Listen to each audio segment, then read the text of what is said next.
want to do right now is cry. And I'm not going to. Just cry out of frustration.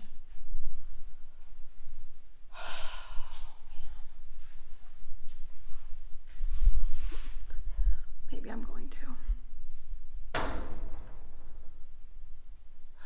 Let me try to compose myself so I don't cry. Okay, I think I've composed myself enough for now. I am sitting currently where my car should be, at least. I finished filming my video this afternoon, replacing my spark plugs and the cabin air filter. And I went out to film my Friday food review video, which is Friday right now and needs to be done. And as I was driving, my car was sputtering. And after I got my car back from the shop, the automotive shop, I felt, as I was driving up a canyon, there was what felt like when you change gears, like in a stick shift, a manual car, it kind of felt like it was catching and catching. And so I thought, well, maybe it's just because of the spark plugs, and so hopefully when I change the spark plugs, that'll help it. It did not, because all of a sudden it was catching really bad. I went to go fill up on gas, which is probably a good thing that I did, because I would be up a canyon right now most likely. And as I finished getting fuel, my car was sputtering, and all of a sudden the check engine light came on. The tire sensor light came on, I believe it was the traction control light came on, and it just wouldn't go. And I caught a red light, so I immediately flipped around, and I ended up hitting a red light, and I was like, oh my goodness, please don't die, because it felt like when you kill a manual car, it felt like it was gonna do that. So luckily it didn't, but I could only get up to 30 miles an hour. And I was able to make it to the automotive shop. What are they called? The mechanic shop? I don't freaking know. And drop it off. And it's Friday, so I don't have a car. And I already spent, oh man, this is it's so frustrating. I already spent $3,000 that I wasn't expecting to spend, and this month could not be any worse to spend because, and it's my own deal, it's risks that I take owning rental properties, and one of my properties is not rented this month, so I'm paying all out of pocket for everything, which, you know, I'm able to do, but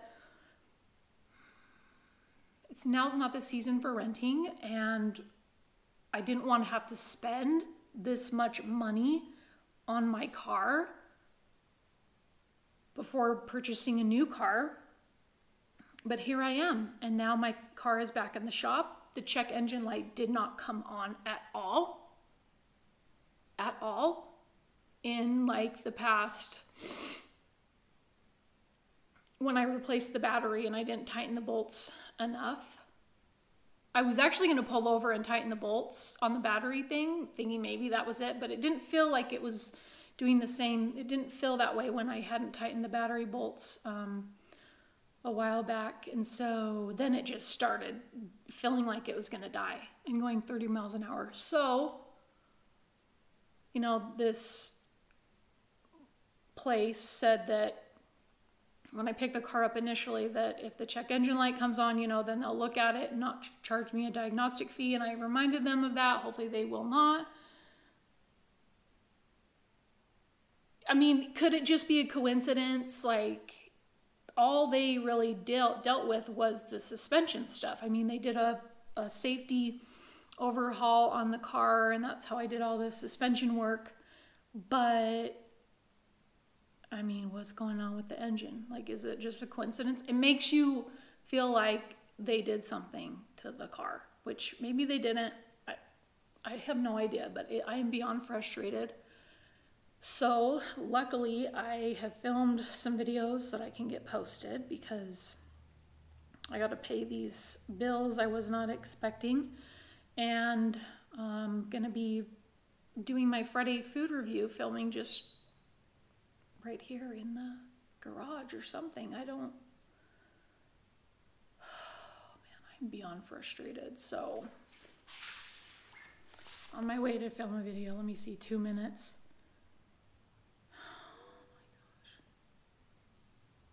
Yeah, they said maybe they'll be able to look at it and see if there's anything popping up, but I'm at a loss.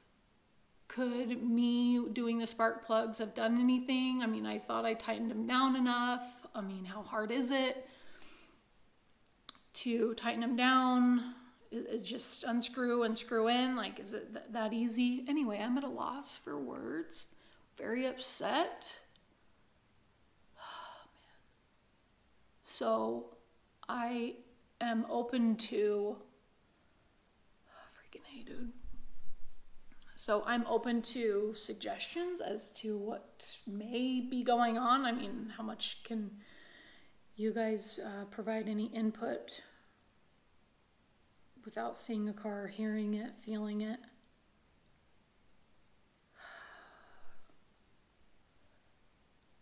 My car is like so set up for car camping. I did the extruded aluminum extension for the seat removal area. I cut the board up last night. I had to change the bolts out for my fridge hinges because it was just squeaking and squeaking, and working on my solar panel, refixing some of that stuff. So many things. I redid my lights, my roof lights. So, I mean, I'm ready to go. Like, I'm ready to go on some overnights, get some camping going, film some outdoor reviews, but I don't have a car. Anyway, I'm gonna call it here now before I just completely lose it and bawl. I need to go work on something else and film a food review video. Maybe I'll just film it in complete pitch black. I don't know, with the fire. Oh my gosh. So, yeah. Anyway, suggestions would be great. I don't live near a Mazda dealership, otherwise I would have gone to the dealership to get things fixed. I've always done that. I've never had an issue like this. I've gone to like Jiffy Lube before for oil change. Anyway, I'm just rambling now. I'll keep you updated on any updates I get.